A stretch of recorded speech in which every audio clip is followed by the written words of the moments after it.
Please welcome Italian football connoisseur Ajay Ravi Menon. Let's go. Thanks again, guys.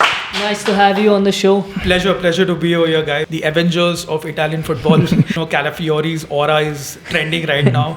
English football is very sanitized, but Italian football is still very raw. That's what we all love, right? I mean, just to play on the playground and express ourselves. I mean, football is still all about that. Just not about systems and, set formations and set tactics. With Dybala, Roma look like a Champions League team. Without him, we look like a Conference League team. Let me reveal this to everybody. Spalletti watches our stream. He just wants to fuck with us every time. Roma, Roma, Roma, core d'esta città, unico grande amore de tanta gente che fai sospirare. With Trent as well. CDM without the D. Samurai going against the Brazilian murderer. I mean, it's too good, bro. The fans want to see one hot dog every 10 burpees.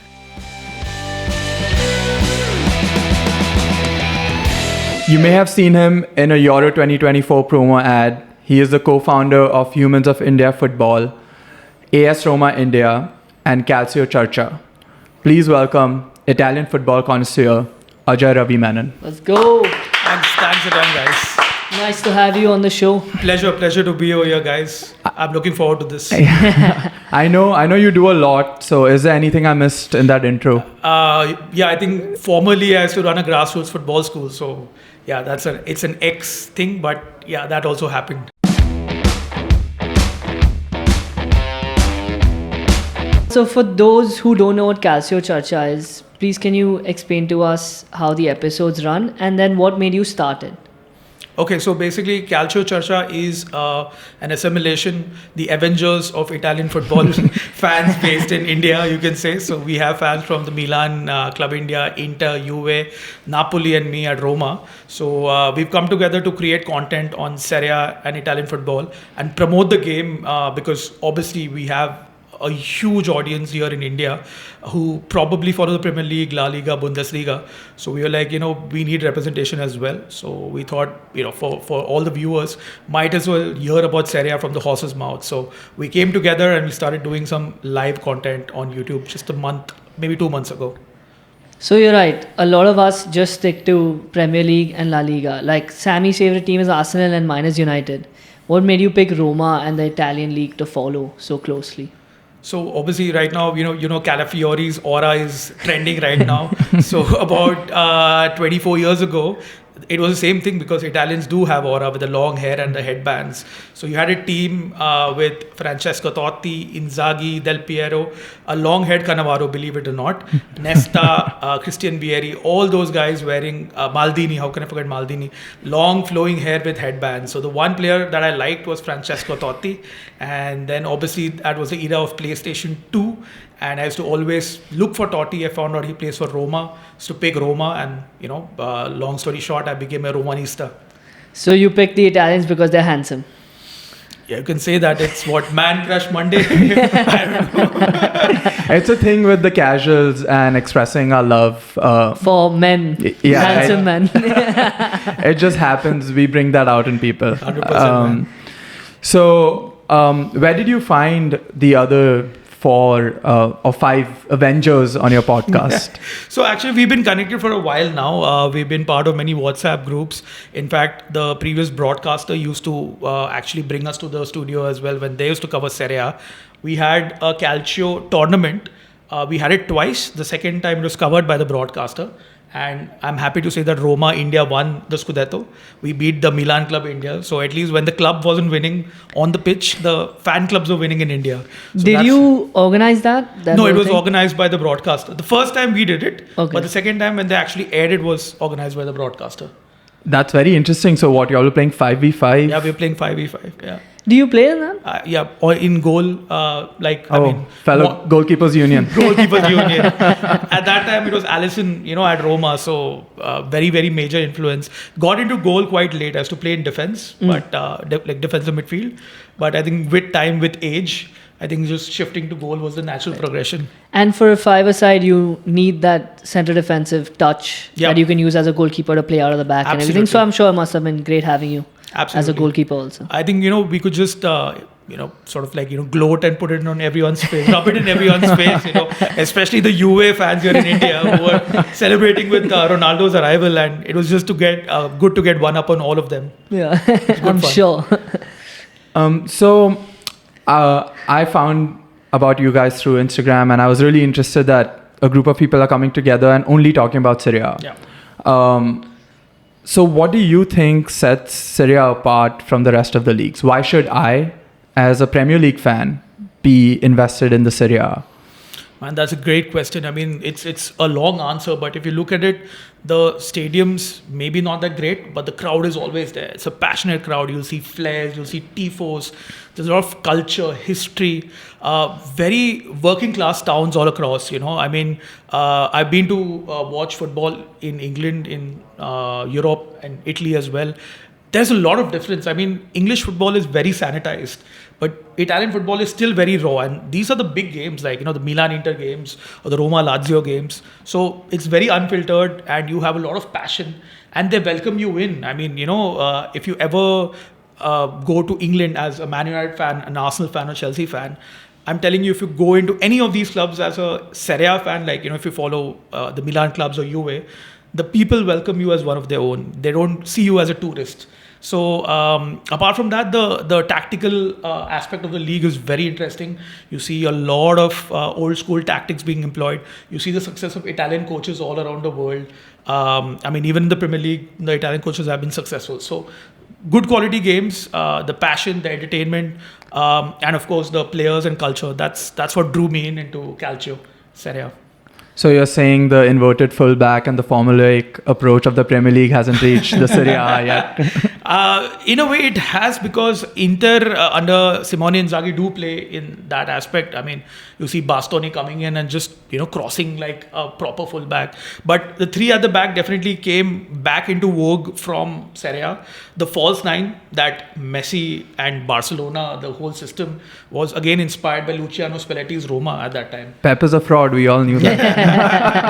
But yeah, I love that you bring that up, the difference between the leagues and everything. And I honestly like that better, that they are sticking to the skills and, more free-flowing football than the Premier League. That is a complete system, especially in the top clubs that we see.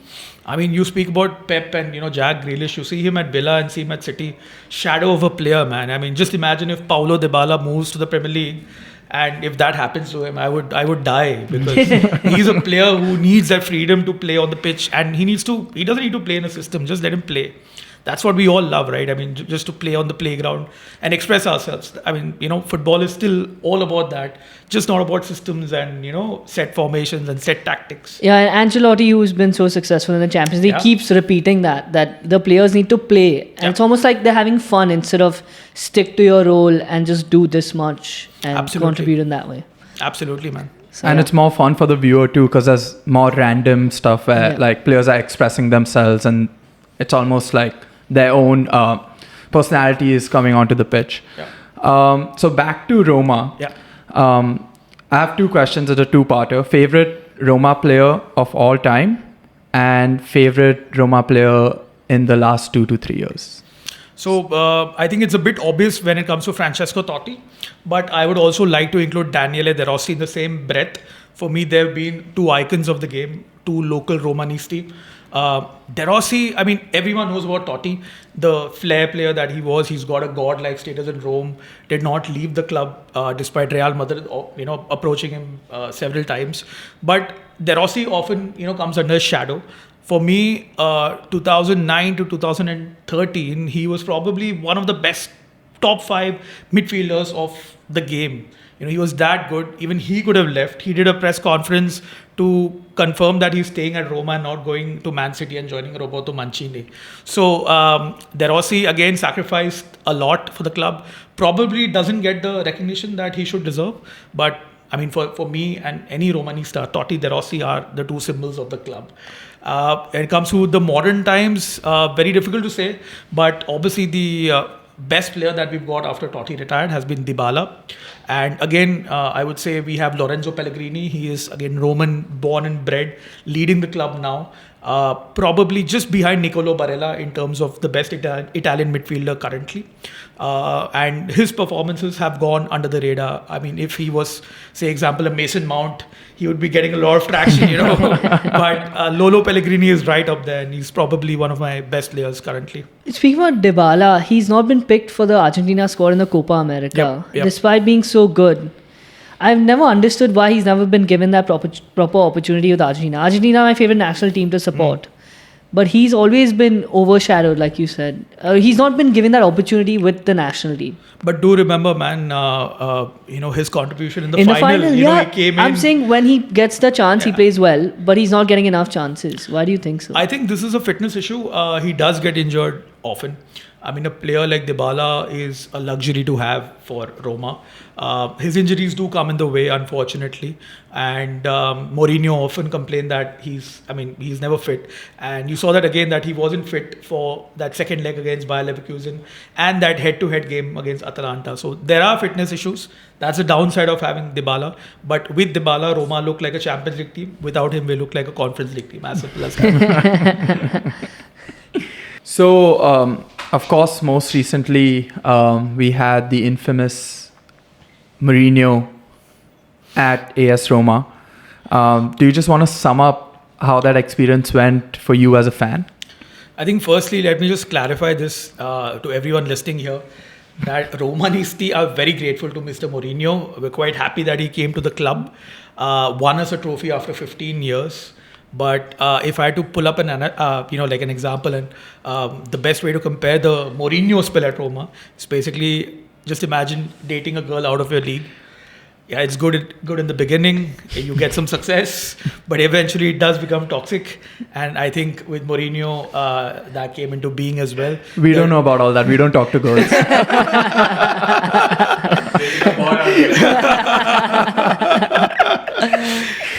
Don't fall for Mourinho like girls eventually. I mean, they'll win your Conference League trophy here or there, but it does get toxic, But yeah, I mean, eventually he did lose the dressing room. The players stopped playing for him, and the toxicity reached to typical Mourinho levels wherever he's been at. And the players stopped playing for him, and he had to leave. Simple as that. So we're very grateful for Mourinho, but I think the journey was over. So it got like his time at other clubs recently, like Spurs and United, with all the toxicity towards the end. Could be, but I think Roma fans were still very supportive. Like, they were singing Mourinho's name the match he was sacked, like the next game. So I think the fans were pretty grateful to Mourinho, and unfortunately he's done no good in terms of coming out and now speaking against Roma and the typical press conference shit that he does after he leaves the club. So overall, I think we are quite positive about Mourinho's time at Roma, but it had to end, and it just ended badly. Toxic girls. Yeah, I would say the same for United. Like, United fans were pretty happy with him being there, and even until he left, we had respect for him, but it was just time to go. So at United, he very visibly. That's my alarm. This happens with every guest. With every guest. Last time our guest got a call for what you're going to have for dinner. Yeah. This was my alarm which rang for my checkout at corporate. Last time at United, there was a very visible beef with Pogba that kind of led into a lot of the negativity surrounding the club, and then his relationship deteriorating with the club. Was something like that happened at Roma? Something very similar, because you had Pellegrini, the captain of the club.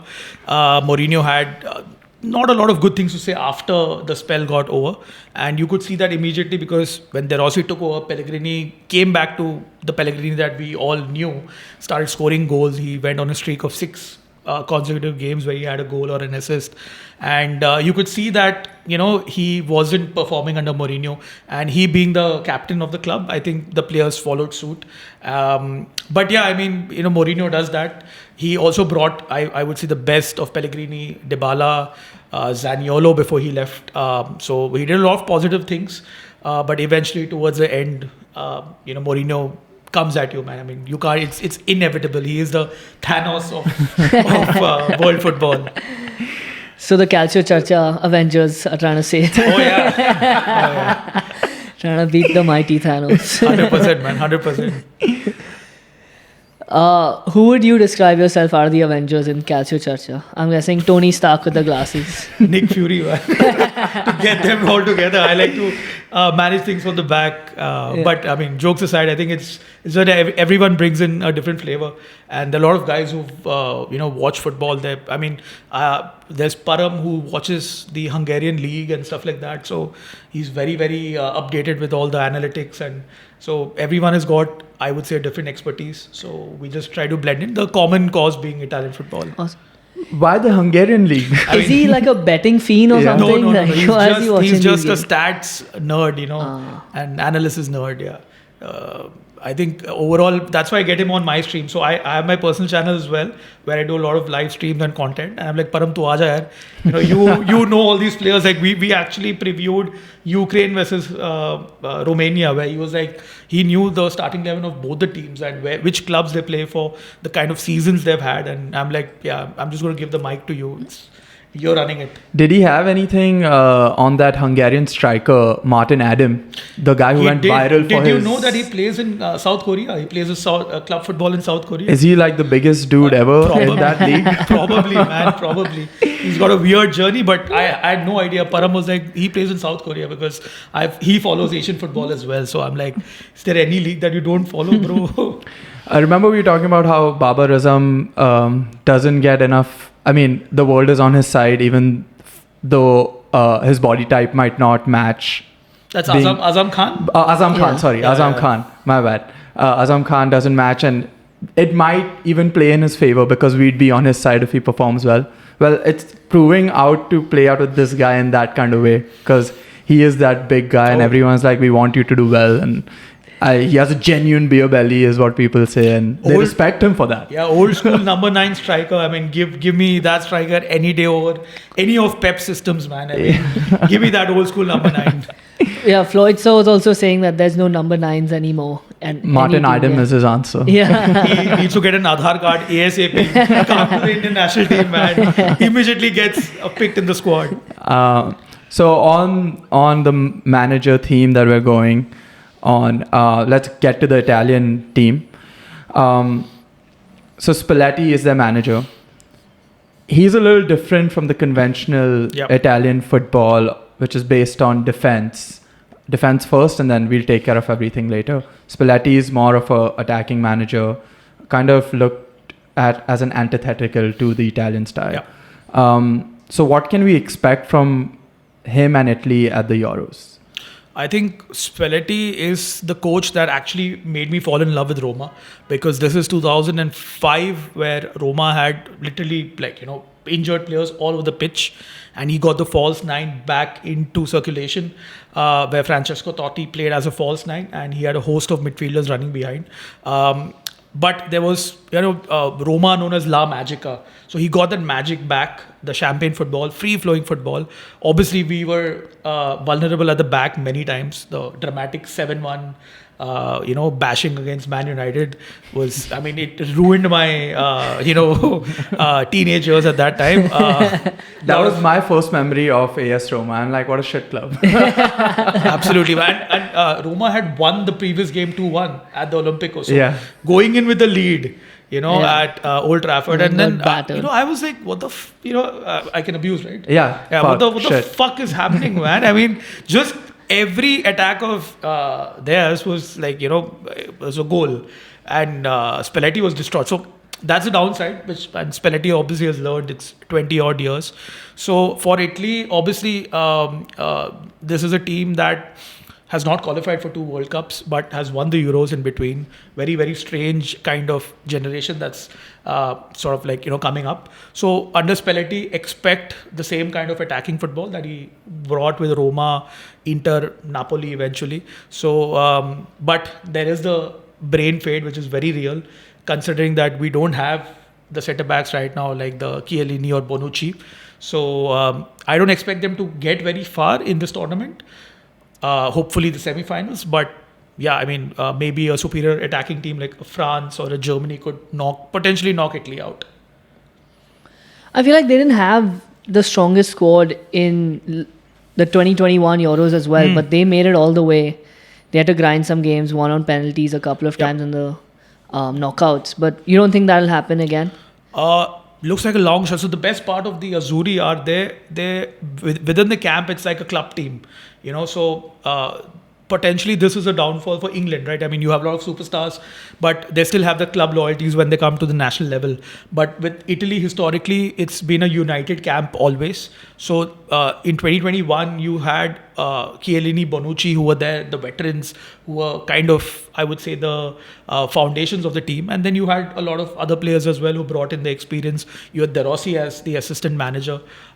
So there's a lot of positive vibes whenever they come as a as a national team. I mean these players, but this time around I feel that the squad is very inexperienced. We don't have those leaders anywhere, like especially at the back. You have like Calafiori, who's hardly 22, 23, Bastoni same age, so there isn't the experience anymore, and I don't see them probably grind out and get that old school Kamina Panti that you see in Italian teams. Yeah. I don't see them, this team doing it right now. Maybe in the future, but this tournament, we're just too young at this point. So I was watching your stream where y'all were previewing the Italian squad. Yeah. And y'all were predicting the first 11.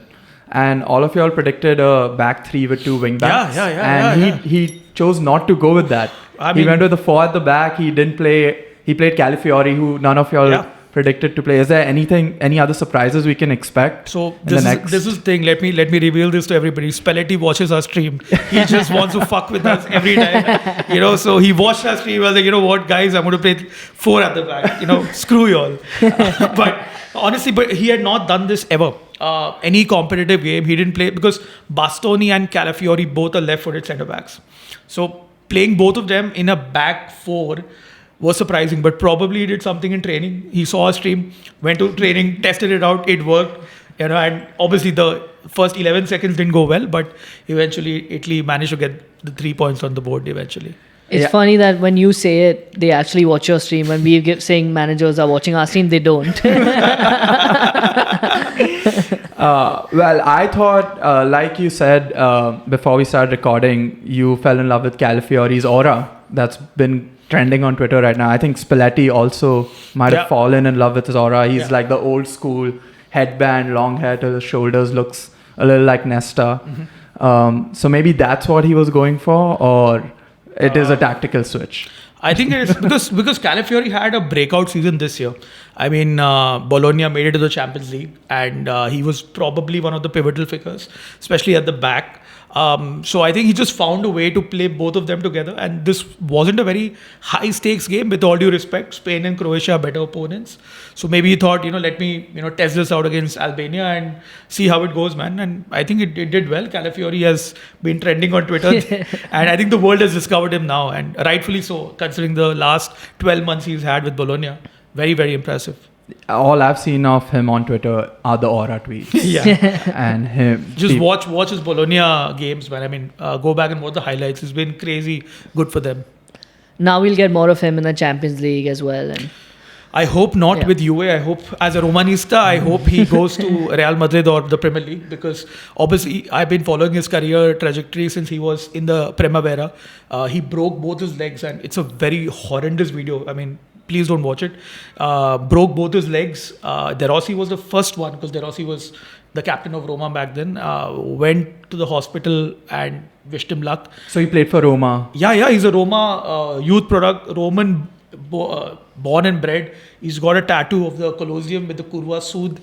I mean, so obviously it hurts my heart that Mourinho sold him for €1 million after one game. So my European nightmares, the latest chapter was Roma losing to Bodo Glimt, a random pub team from Norway. This is Mourinho, okay? So Mourinho comes out and says that all the 11 players are shit, and he eventually sells all of them from that team.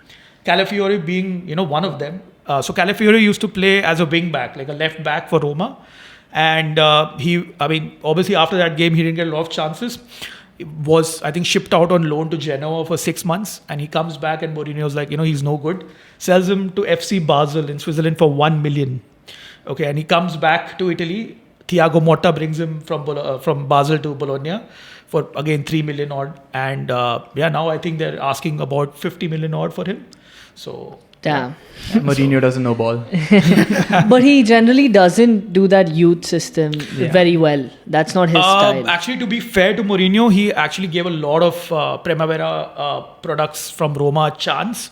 That is partly because he kept on complaining to the owners that you're not buying any players, so I'm forced to use these players. Obviously, but then he got in a lot of like Eduardo Bove, supposedly the next in line after Totti, De Rossi, Pellegrini, the next Roma born-and-bred midfielder to lead the team potentially. Christian Volpato, again, a very, I think, dynamic talent. So he bought in a lot of players as well.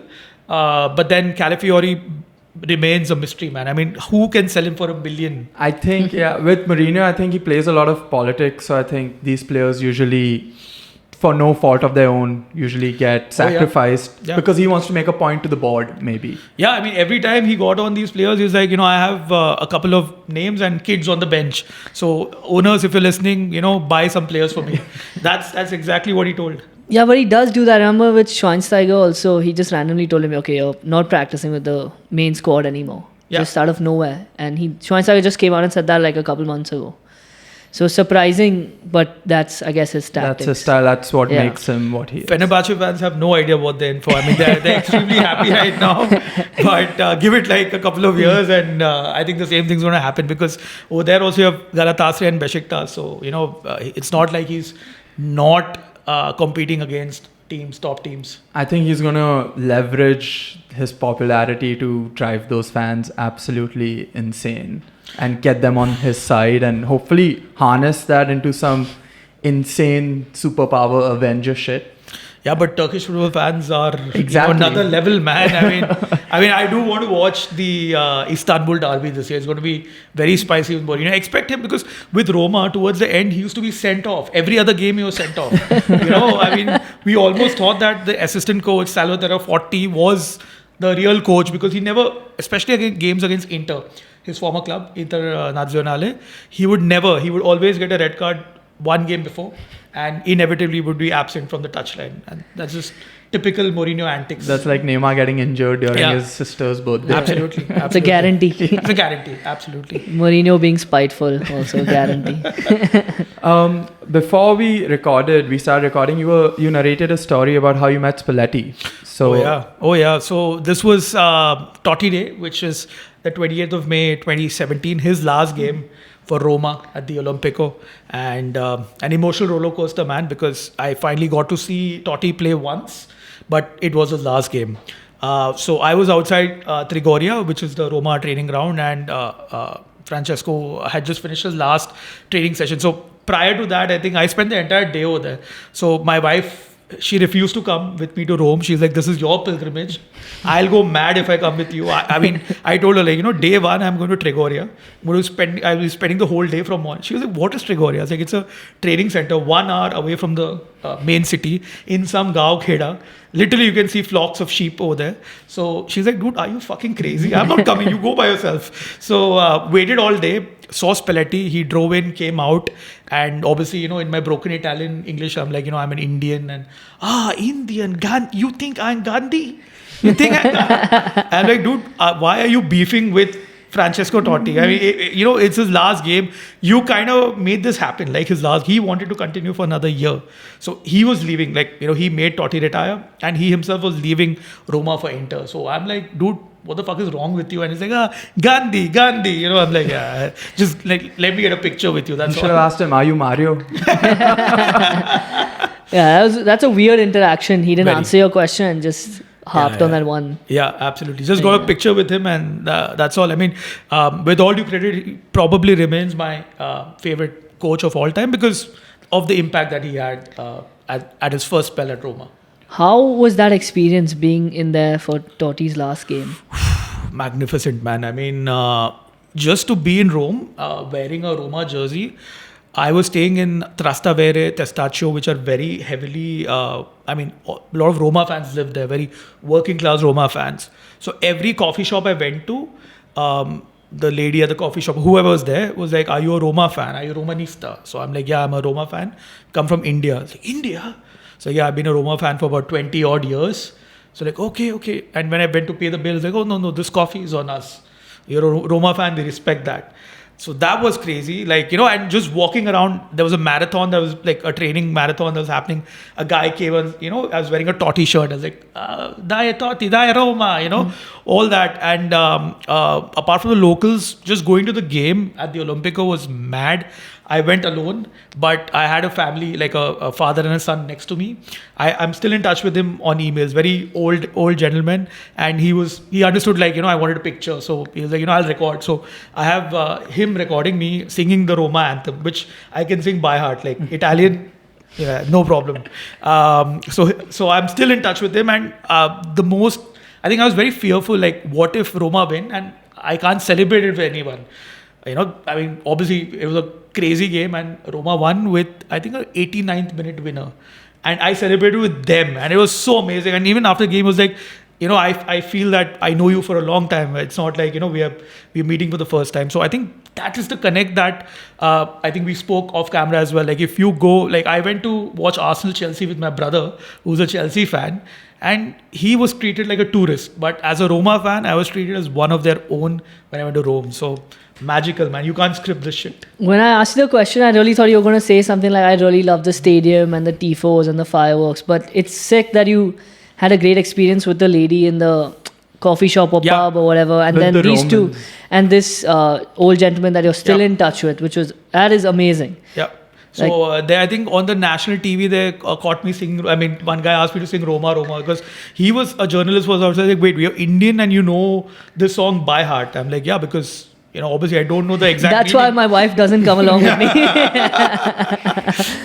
No pressure, but you want to give the Roman anthem a go? I need some lyrics, but it's Roma, Roma, Roma, core desta città, unico grande amore de tanta e tanta gente che fai sospirare, and then so on. Amazing. Great singing voice, by the way. You can go to Bombay, India. मैं बॉम्बे आ सकता हूँ, मैं रोम आ सकता हूँ. So coming back to the Euros, Italy versus Spain this weekend. Big game. Yeah. This is, I'd say, the group of death. Pretty much, man. Pretty much. Both the teams have a different approach. Yeah. We spoke about Italy's approach with Spalletti. Spain, for the first time in, I think, 10 to 20 years, this is the first time they had lesser possession than their opponent against Croatia. They also have a different approach with, being a little more direct with Williams and Morata and even Yamal. What do you think is going to happen in that game? Is it going to be like low scoring that it usually is between the two teams, or I think you nailed it when you said they have a very direct approach now. We're used to the Spanish tiki-taka all these years, and suddenly you have Nico Williams and Lamine Yamal on both wings, and Alvaro Morata. How much ever you diss him, that guy shows up in international tournaments, man. Credit where it's due. So I think for this game, I think Spalletti is going to play back three. If he's listening and if he trolls me again, I'm going to kill him. But yeah, I think it's going to be. I think he's going to measure up to Spain, because I think Spain would start as slight favorites in this game. I'm going to go for maybe a 2-2 draw, like an entertaining 2-2 draw. I think it's the best result for both teams because of the first game, Croatia losing by 3-0. So I think it's going to be a very entertaining 2-2 game. Probably because it's a different Spain and different Italy. I hope that they bring in that modern flavor into this. Otherwise, very, very, apart from that one final where they beat Italy 4-0, apart from that, all the games have been like a snooze fest, like Gareth Southgate's England. So let's hope for an entertaining 2-2 draw. I think that was going to be my prediction too.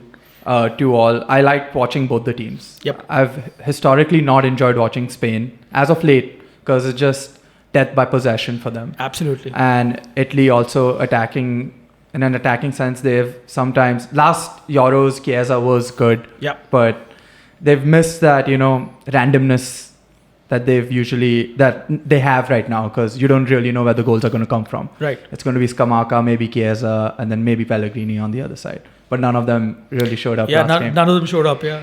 So Chiesa had a game and a half. Like he didn't show up on the score sheet. he didn't show up on this, but what I meant was his form hasn't been good throughout the season. Wait, coming so in. just to cut you, that is because of the terror ball of Max Allegri, Yeah. the haram ball that you. Haram. Can you believe it? Like, Chiesa. I mean, obviously you've seen Chiesa play for Italy. Yeah. He was playing fucking left wing back for Allegri. So Yeah. as soon as Allegri left, you saw Chiesa coming in. And he played really well against Croatia. He did. Like, He got the man of the match Yeah. award. But, Yeah. So exactly. So I think it's going to be a high-scoring game. I'm going to go with you 2-2. Yeah. Yeah, I'm happy with that prediction. I'm happy Spain have changed something because since 2012 they haven't really won anything. Yep. And before that, Tiki Taka was entertaining because they were scoring goals. Like 4-0 in a final is incredible. And then they've struggled for years and years despite having a solid squad. Yep. Now they have some recycling going as well. And like you said, Morata, he's the fucking captain. Yeah. Rodri's on the team. There are other more experienced players, more consistent players, but he's the captain. So that's saying something. And he got a nice goal as well. So don't know about a prediction, but I'm happy with that 2-2, entertaining for the fans. So Yeah, I'll it's be going to hoping be for that. entertaining Yeah. for sure. I mean, I haven't really watched Lamine Yamal play that much because we don't watch the La Liga. But to watch him in the first game against Croatia, he's just 16, Yeah. which blows my mind. A 16-year-old hanging around with these full-grown men. Guardiola 70 million left back. Oh, yeah. Yeah, And just he's twisting running and- around him. So I Exactly. think Di Marco will be on that side marking Lamine Yamal. He's got his work cut out, man. Because at 16, I mean, pretty much what are we doing when you're 16, man?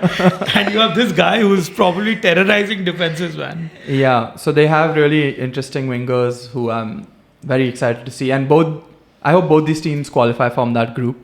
Yep. I think I've seen enough of Croatia. And I think they've reached the end of the cycle. I think eventually the Croatian team has finally found its. And both these teams are at the start of a new cycle. Yep.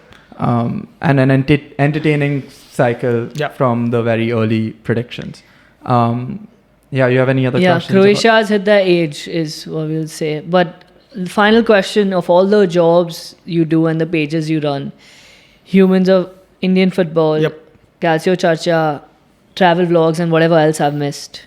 What is your favorite thing to do? I think this comes from my past job. I actually had started a football academy called Forza India. This was just before the pandemic, and I'd quit my corporate job back then, invested some money, and I thought, let me just get into coaching. That's how I know Coach Floyd and many other coaches as well in the Indian football, Mumbai football scene. But those 2.5 years were brilliant because we got about 130 kids playing across the western suburbs, Andheri, Goregaon, Malad, and waking up and just starting the day with football was mental. And I think even the whole coaching process was beautiful. Those kids, I still run into them some odd days here and there, and they still miss the coaching sessions, which I think is the most ultimate thing, because whatever said and done, at least we could create some impact in their lives and bring in some of the values that they can probably use in their lives in the future as well. I mean, football is one thing, but overall development was another thing. So amongst all the jobs, I think that was the most fulfilling, and it didn't pay a lot. Lost a lot of money eventually, thanks to COVID and other things. But I think when it comes to, that sense of satisfaction, I mean, that was it. Yeah, I can definitely relate on the kids side because we had a lot of opportunity playing with King Craze. Yep. And that developed somewhat of where we're going to at least go. For me, it was where I'm going to go to school in the future. Yep. And if I'm going to play and everything else as well. So I can definitely relate to those kids, and I'm sure they miss the academy. Any idea if you're going to start it up again? Looks doubtful, man, because I'm back in corporate. I think eventually that fuels whatever I do. So like you mentioned, I do the Calcio Charcha. I have my own channel, AM Talk Sport. Humans of Indian Football is with another couple of people, Siju and Vinay. So we've been more focused on creating content around Indian football. So there's a lot on my plate, but I think maybe if hopefully in the next 20 odd years, take ownership of some club that needs some cash infusion and that experience, and take that club maybe into a semi-professional level. That remains a dream. And obviously grassroots is something that I'm still associated with, but not at a full-time capacity. But yeah, I mean, it drains you. You need that bandwidth, and I think I've ran out of that patience right now after the whole COVID and I mean, yeah, it's just I don't want to start back over there. Maybe do something more meaningful in the future. Yeah, man, your passion for football is so very evident. It was an awesome time talking to you. Absolutely, man. Thank you so much for making the time. Please do check out. Do you want to plug all the stuff now? Yeah, so my personal channel is called AM Talk Sport. The Indian football content is Humans of Indian Football, and the Italian football content is called Calcio Charcha. So these are the three pages or YouTube channels that I'm currently part of. Yeah, they're doing some great stuff at Calcio Charcha. A lot of informative podcasts and live recordings, live streams. Yeah. So yeah, once again, thank you so much. Amazing stories. Your passion is just my pleasure, man. Bursting out, and thank you so much for giving us the time. Pleasure's all mine, guys. Thank you so much. You're always welcome back, Ajay. Yeah. So thanks a ton. And since I'm wearing the Azzurri colors, I would say Forza Azzurri and Forza Roma. Awesome. Thank you so much. Let's go. Thanks, guys. So as you guys have noticed, we've been wearing different jerseys for every episode of the Casuals. Jersey Pro India has been providing us with these jerseys, and they're great quality at a great price. So if you need any Euros jerseys like the one Sammy and I are wearing right now, I'm wearing the Belgium. I'm wearing the Germany one. Looks sick. Reach out to Jersey Pro on Instagram. You can DM them and they'll hook you up with this stuff. So reach out to Jersey Pro India for all your Euro jersey needs. Tanay, let's get into it. So we have another bet coming up between Sammy and myself this time. I don't know why I keep finding myself in these situations, but here we go again. So the bet is based on the Euros, where Sammy and I will pick our two teams which we think will go through from each group. Obviously, we do understand that some groups have 3 teams going in, but we're just having a bet, and the top 2 teams in order, Sammy and I will pick. The loser will get dressed by one of our friends, Santhya. She has her own Instagram page where she wants to be where she's a model and she shows off her wardrobe. It's called the Sass Closet. No, the Sasa Closet. It's the Sasa Closet? Oh, I don't know. I think it's the Sasa Closet. Santhya will be on the pod and she can dress us up, whoever loses, the way she wants in her clothes or whatever it is, and she gets to pick the makeup and everything. So the loser of the bet will have to go through that for one episode. Yeah, basically cross-dress for the entire episode. Sammy, you want to win? I feel like. Yeah, I'm very expressive with my. I'm very expressive in my fashion, right? Okay, so go ahead with your teams, starting with Group A and then Group F. Just list them out 1, 2, 1, 2. Let me just pull it up. Okay, so Group A, I'm going Germany and Switzerland. Group B, I'm going Italy, Spain. Group C, I'm going England, Denmark. Group D, I'm going France, Netherlands. Group E, I'm going Belgium and Romania. Group F, I'm going, this is the trickiest one. Group F, I'm going Portugal and Georgia. Okay, cool. So there are very few differences in our lists. Yeah. Group A, in order, Germany, Switzerland. Group B, Spain, Italy. So that was one difference. Group C, England and Denmark. Group D, France, Netherlands. Group E, Belgium and Romania. And Group F, Portugal and Turkey. So Portugal and Turkey and Spain and Italy are our only differences. So Spain and Italy is flipped, and Portugal and Turkey, you had Georgia and I have Turkey. Yeah. No, yeah, exactly. Correct? Yeah. So this is the It comes down to Georgia and Turkey, basically, yeah. Close call. I'm going to become a Georgia fan for the next foreseeable future. Yeah, that head-to-head game is going to be important for us. Turkey, Georgia. Yeah. If it comes down to that. We should live stream Turkey, Georgia. We'll have no one else watching. We'll get some Georgian and Turkish fans, who knows, and just spread our word over there. Okay. The biggest Turkish podcast coming to you in your ears.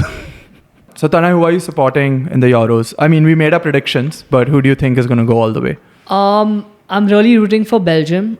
I think this is I don't know, they're in a tricky situation. They finished third in the World Cup before this last one. They played really well. I really like how entertaining they are. They have top players like De Bruyne, and they used to have Hazard, now they have Doku. And I don't know, I've been a fan of Belgian football because they have a lot of Premier League players.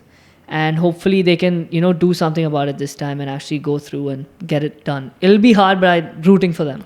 They always have a lot of drama going on. Apparently, this time around, they've sorted it out, given the captaincy to KDB. Courtois not in the squad because he fought with the manager. And then they all claim that Lukaku's like that leader.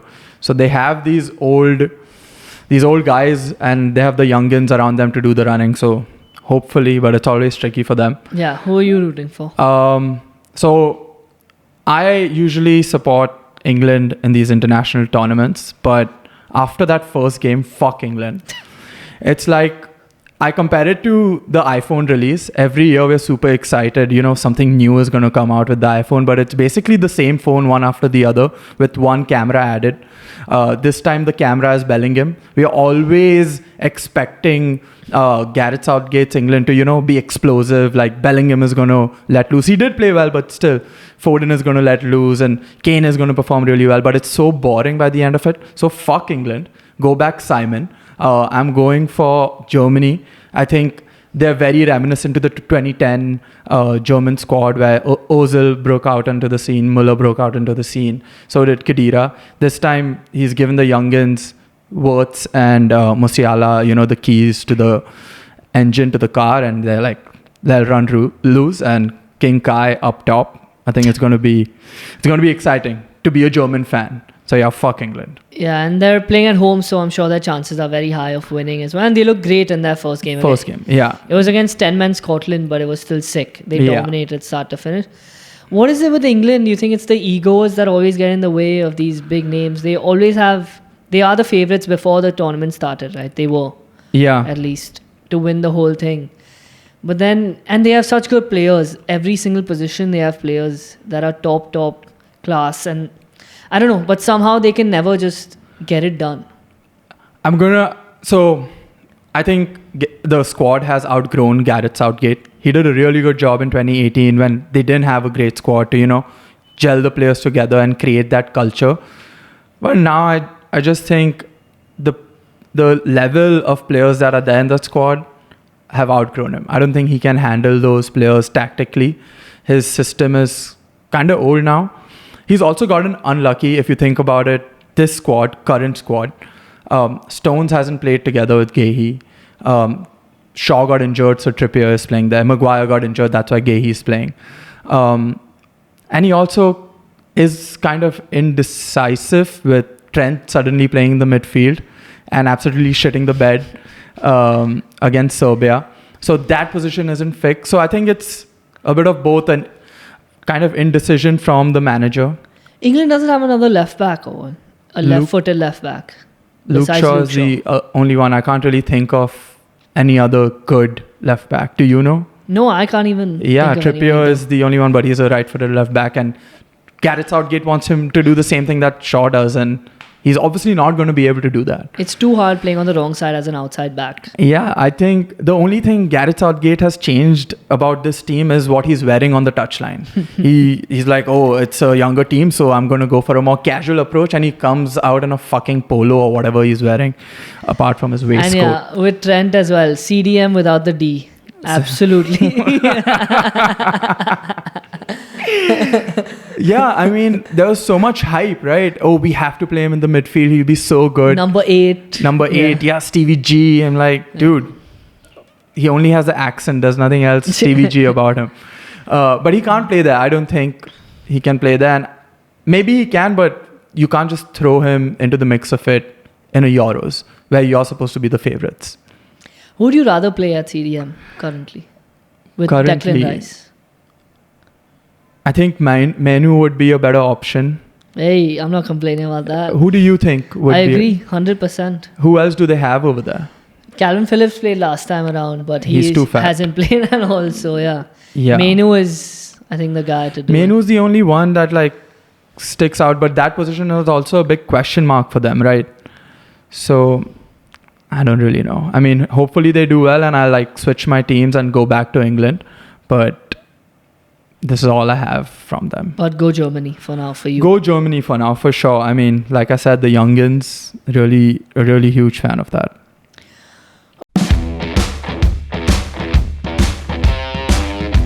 Okay, besides the Euros, there's another big tournament on, the T20 World Cup.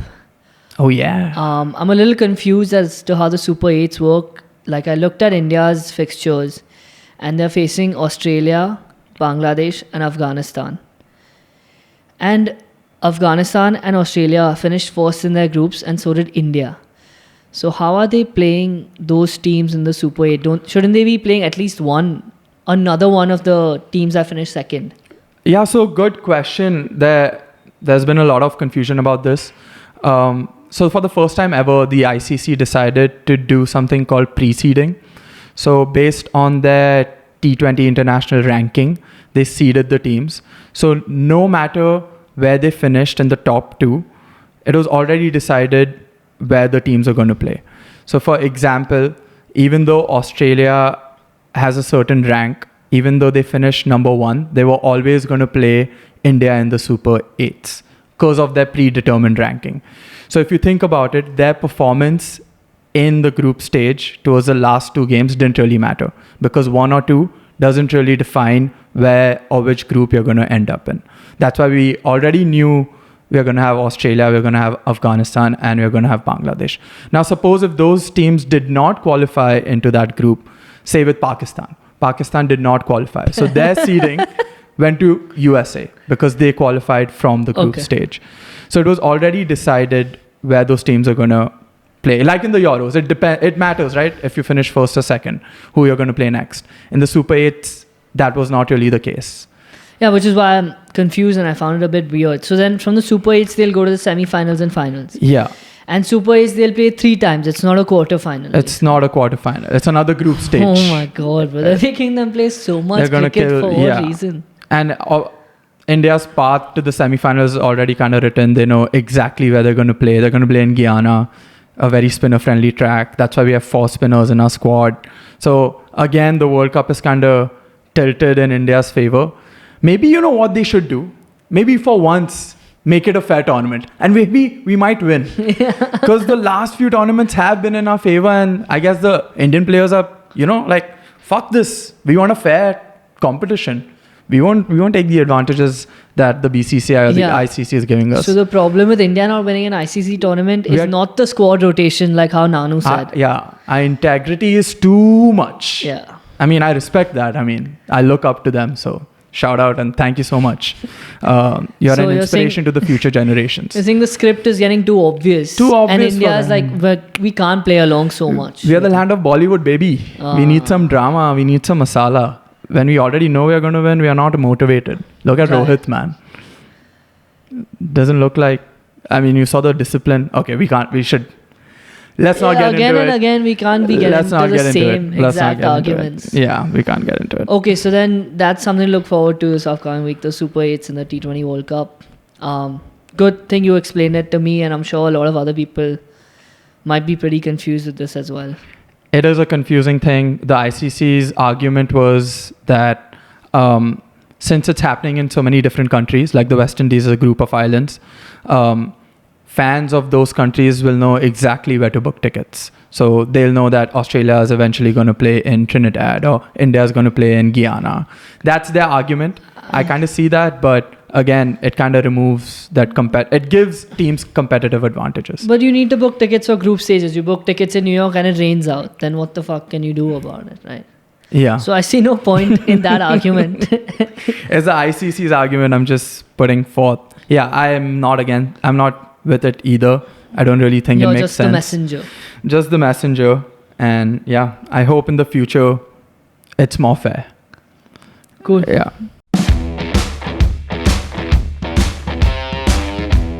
So UFC 303 is going to be end of this month on June 30th for us and 29th in America. Conor McGregor versus Michael Chandler was supposed to be the headliner. Chandler hasn't fought in over a year and a half. Been waiting for Conor. They did a whole Ultimate Fighter season. About a week and a half ago, maybe 2 weeks, news breaks out that this fight may not happen. Then they switch it to, we are hopeful it's going to happen. And then finally Dana White. So this news we've got is all from reporters and stuff. The UFC has said nothing about it. Finally Dana White came out and said the fight is off. The fight is off. Connor's not fighting. Connor is not fighting. Shit. Yeah. Fuck. I'm so surprised. Well, in the recent past, yes, it is surprising. Historically, he's been known to take fights on injury and been very active and say yes to everyone. But times have changed, and it's been a long time since that has happened when he's taken fights with injuries and stuff. But either way, I feel bad for Chandler. And not only that, the co-main event, Carlos Ulberg versus Jamal Hill, that also got scrapped from the card because Jamal got injured. So what Dana White and the UFC did was they set up a main event and a co-main event, and then they announced it. So the new main event is Alex Perreira, the light heavyweight champion who just fought at UFC 300, is fighting Jiri Prochazka, who also fought at UFC 300, and they're fighting for the second time for the UFC light heavyweight championship. If you remember, they saved the John Jones-Stipe Miocic card in New York. I think it was in November of last year. So these two motherfuckers, absolute savages, stepping in on 2 weeks' notice to take on and save one of the biggest cards of the year yet again. Not only that, they announced Brian Ortega versus Diego Lopes as the co-main event, which would probably be the number one contender fight at featherweight. Lopes is ranked a little low, so it's a huge jump up for him, but it'll be a really fun fight, I think. Super entertaining fighters, and yeah, I can't just so much respect to these four guys, and especially to Alex and Jiri, who once again turned up and saved another card. Amazing.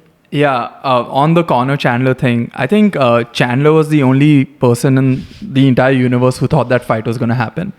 I know you said Connor doesn't really pull out of these fights, but come on, man. All the stuff that was coming out before, in the lead up to the fight, Connor at the club with his wife. You can say the same about other fighters as well. Like John Jones used to do that partying stuff all the time, and he turned up for fights. I know, but Connor's latest antics haven't been the best. He's kind of been playing this game, hide and seek game with Chandler. I feel bad for Chandler more than anything. That guy has been rubbing his hands and waiting in the corner for this fight since forever. And I think he broke him because I saw a story of Chandler finally where he's like, okay, it's time for tequila. And then he's like promoting some alcohol brand. He's like, okay, I got to make my living some way or the other. On the Perreira Prochazka fight, the last fight was super, super interesting. I feel like both of these guys are like video game characters. If I was a child and trying to like create my UFC fighter, I would probably make him look like Jiri Prochazka. Yeah. With that amazing samurai ponytail that is erect always. And Perreira on the other side just looks like a super villain, basically. Super villain. And both of them, no emotions, nothing. But they both have like their styles. One guy's this Czech samurai and Perreira is this Brazilian stone hand tribal warrior. Which is also amazing to see these two forces, immovable forces come together and go against each other. I fucking love Perreira, bro. Like, he looks like a supervillain, but he seems like when he releases his vlogs and stuff, it's like he's the friendliest guy. Like, and then again, he turns it back on when he's in the cage. Like, I want to hang out with him. Right. And Jiri as well. Like, he releases a lot of training stuff and not like hitting pads or sparring per se, but him meditating and him just going out in the wild and punching trees and screaming and doing his war cries. So it's amazing. Like, their stare down in the last fight was the most intense thing I've ever fucking seen. I had goosebumps watching it. Bro, Jiri is such a stand-up guy as well. Like, I thought their last fight, it was an early stoppage. But Jiri was like, no, I was out. And even the commentators were like, hey, the ref stopped them too early because he just jumped up. And Joe Rogan asked him after the fight that, did you think it was an early stoppage? He was like, nah, I was out. So stand-up motherfucker, samurai, going against the Brazilian murderer. I mean, it's too good, bro. Like, you can't... I mean, it's whatever. Connor's not fighting, which a lot of casual fans would have loved. Yeah. And Chandler, I like would have you loved said, to see that, honestly. But would have loved, but for us, it's not too bad. You know, like, we watch all these big cards and it's fine. Whatever. do you remember the Prochazka's video before UFC 300 when he went and stood outside the T-Mobile Arena and it was raining, right? Yeah. And you're just standing outside and looking at it and there was a fan at the back of him taking a video. He's like, is that really Prochazka? What the fuck is he doing? Just looking at the T-Mobile arena and staring at it. I mean, I don't know what was going on in his mind. I guess he was visualizing him beating the Perreira the fuck up. But yeah, that time was Rakic. But yeah. Rakic, sorry. My bad. But the funny thing in that whole thing was that he was doing all of that visualizing and being kind of crazy, standing out in the dark before his fight. And the fan was scared to approach him. So a reporter asked him, he's like, bro, you could have just approached me. I would have taken a picture with him, talked to him, anything. It's not an issue. So I love the two sides of the fighters. A lot of them have this like friendly, fun side. Yeah. And it's awesome. And then the co-main event, I think, is better now than it was before. Yeah. Jamal Hill, Carlos Solberg, I think, was a more wider fight. As in, Jamal Hill would have been a bigger favorite than Ortega will be in this fight. So I was doing some research on Lopes. And there's a lot of hype around him, right? Can you tell the listeners why does that hype exist? And is it justified? It is very justified. First off, when he came in, he fought Movsar Evloev on very short notice. Evloev is undefeated and he's a very grueling fighter. He's a wrestler and he just holds you down for 3 rounds, 5 rounds, whatever the fight is. And Diego Lopes, no one expected him to do well. He did really well. He lost the fight, but not by much. Then he's fought, I think, 2 or 3 more times and finished his opponents quickly after that. He's great at jiu-jitsu and his striking is also right up there. So it's really fun to watch. So he's only had 3 fights, I think 3 or 4 fights in the UFC. So he's ranked 14 right now. Ortega is ranked 3. He just got ranked, right? Yes. Very recently. After UFC 300, he got a ranking. So it's a huge step up for him. And I think Dana White absolutely loves him. So this reminds me a little bit, not too much, but it reminds me a little bit of Sean O'Malley. When O'Malley was number 11, he fought Piotr Jan, who was 1 or 2 and had just lost the belt. O'Malley won that fight and now he's champion. He's won 2 fights. So one, he beat Aljo to become the champion, and then Cheeto as the champion. So it's a huge opportunity for Diego Lopes against Brian Ortega. Ortega has been a mainstay in the top 5 in featherweight. He's fought for the belt twice. Ortega won his last fight out of nowhere. He got injured in the when Buffer was announcing him. He got injured doing something. He rolled an ankle and he still pulled out on top against Yair Rodriguez, who's a tough motherfucker as well, and he submitted him. So yeah, sick fight. I'm really looking forward to it. I thought you were going to say, when you're drawing similarities, I thought you were going to say he's very similar. Lopes is very similar to Oliveira. Because Lopes had lost in the Contender Series, then he had to go to LUX and then come back and then make like these 2-3 comebacks when he finally got his big break against the fighter you were talking about. Yes. Yeah. Well, Oliveira has been a UFC mainstay. He was 10 and 8, right? So he was just UFC throughout. Okay, yeah. Okay, I guess he's been back and forth. Yeah. But their fighting styles, like he's good at striking and jiu-jitsu at the same time. Very entertaining. That is a good comparison where he can finish you on the feet and on the ground. And he's always looking for a finish. Like he wants an entertaining fight. Ortega, those scrambles are going to be really fucking fun. Their BJJ matchups are going to be amazing. They were talking about how they're very similar in fighting styles. Yeah. Is Lopes... So there's this very popular clip of Holloway teaching Lopes how to strike. Holloway teaching Ortega how to fight. So is Ortega striking up there with Lopes? Because Lopes said in a pre-fight interview, he was like, Ortega's striking is pretty good, so I need to be wary of that. Is that mind games or is Ortega striking actually that good? So first off, the Max fight was, let's say, about 5 or 6 years ago at this point, which was a long time. Yeah. And Max is Max. We saw what he did and what he does. Yeah. So he was just pressuring Ortega so much. And that clip is there that you said is so popular where Max is teaching Ortega how to block a 1-2. Yeah. And the reason he wasn't blocking those punches because Max, when he was blocking them, his knuckles and stuff started bleeding. Okay. Because he was just relentless with those punches, was Max. And since then, I think Ortega has improved his striking. You saw it against Korean Zombie when he made his comeback. And then he fought pretty well against Volkanovski, although he lost. Beat Yair. I mean, he has his fair share of wins and he's solid at striking, although his main game is jiu-jitsu. Yeah. But I don't know if it's mind games. I feel like Diego Lopes is a respectful guy at the end of the day. And I think Yeah, I think it's fine. He's just giving him props where it is. So maybe Lopes feels like he needs to tune up his striking as well. Fair enough. And yeah, Lopes I'm rooting for him in this card. I am also rooting for Yeah, him. he's a lot of fun to watch. I love his style and his haircut. Yeah. How can you not like that haircut? The silky mullet. Yeah, Justin Bieber from ahead, American redneck from behind. Right. But no, I'm super excited for this fight. Big opportunity for him. Some new blood in that 145 division in the top 5 would be cool as well. For sure. Before we move on to the next sport, UFC Saudi Arabia is coming. The first time they'll be in that region. Robert Whittaker was supposed to fight Hamza Chimaev, who got food poisoning or Loose something, and he motions. was really, but he was really fucked from it. He was in the hospital and stuff, so he pulled out. Ikram Aliaskarov is his replacement, who is one of these Sambo Russian fighters like the Dagi boys and stuff. And I think he has pretty decent striking as well, although he's barely fought in the UFC at that level. I think Whittaker is going to win, but Ikram, if he can do it, will be insane because Whittaker is number 1 and 2 constantly at middleweight. And Aliaskarov, like I said, has just joined the UFC. But He's not ranked? He's not ranked. Okay. Whittaker can't seem to break through that barrier, man. He's right at the top.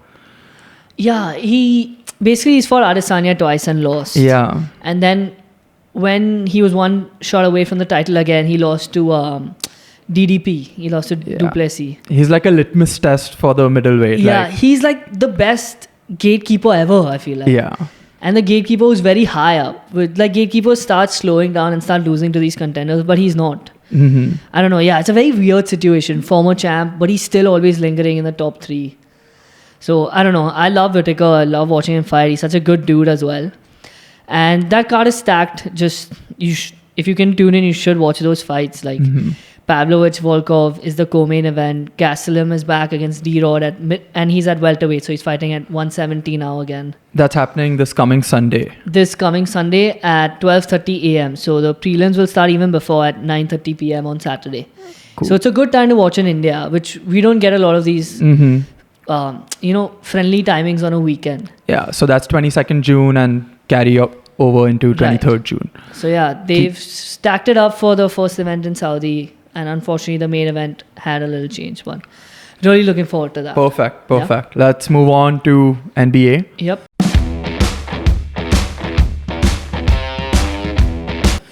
Tell the viewers give us an update on the bet. The last time we spoke about the NBA Finals on this show, it was the Celtics were up 2-0, and Zeus and I had made a bet as to his favorite team is the Mavs and mine is the Celtics.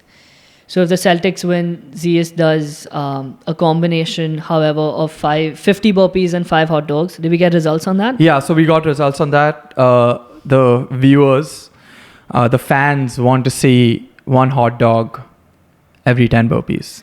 Okay, so that was So Rohan's idea. It's going to be a mix and match. It's looking likely that Zeus is going to do it, but I don't want to jinx anything. Right. So it was 2-0 to the Celtics, and then they went to Dallas to play the next 2 games in this past week. The Celtics won the first one, so it was 3-0, and then Dallas absolutely blew the Celtics out of the water to make it 3-1. So Congrats, the playoffs have finally started. Yeah, the playoffs have started. Now we go back to Boston for Game 5. And let's see. I think they're going to wrap it up in Game 5. The Celtics are going to Are you a little nervous? I am a little nervous. Not after that. I'm a little nervous after the results of the bet. I don't want to fucking eat a hot dog and do 10 burpees for 5 So the reps. Mavs win made you a little nervous, Yeah. right? Because of the bet, not because of the actual game itself.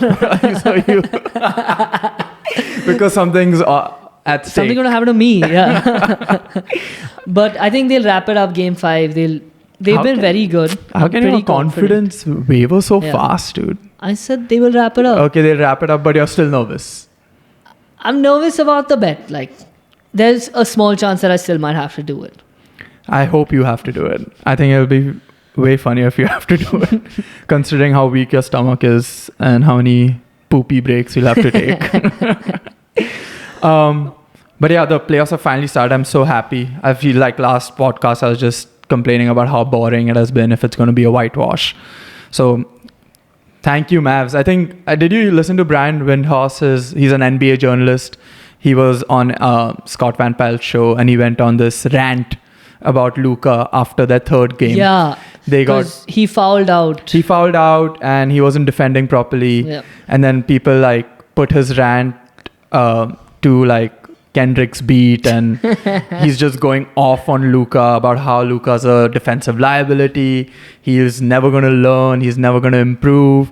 And if he ever wants to be a winner, he needs to start behaving himself and more like the Celtics who are in the winner's alley. It was epic. I loved it. It was actually epic. Like, this guy doesn't defend. He just fouls and he complains and yells at the refs, yells at his coach. And that all guy has such a monotone way of speaking. If you don't know what Brian Windhorst looks like, just Google him. Just Google him. See the reason why he's a basketball or a sports expert. Just Google him. But he is amazing to listen to. He is. He is so knowledgeable. And I'm sure his fucking speech had a huge effect on Luka, man. He woke the fuck up. He you was think the he took best it personally? Player. I think he took it personally. And I'm happy, man. I'm happy I'm getting to see kind of competitive final so far. Also released a clip of Jason Kidd, the coach of the Mavs, where before the game he was like, he was saying something like one game at a time. This is our game, and then we're going to Boston. He was saying, hope your bags are packed because we're going to Boston. That was his main after thing. this. Yeah. So far in the series, who do you think is like leading for the finals MVP race? I would say Jaylen Brown. Yeah. He scored consistently in all 4 games. I think besides the last one, he's been more consistent than anyone else. And they give it to the winning team best player, and I'm thinking that the Celtics are going to win and Jaylen Brown's going to take it. Yeah, same. I think it's Jaylen Brown too.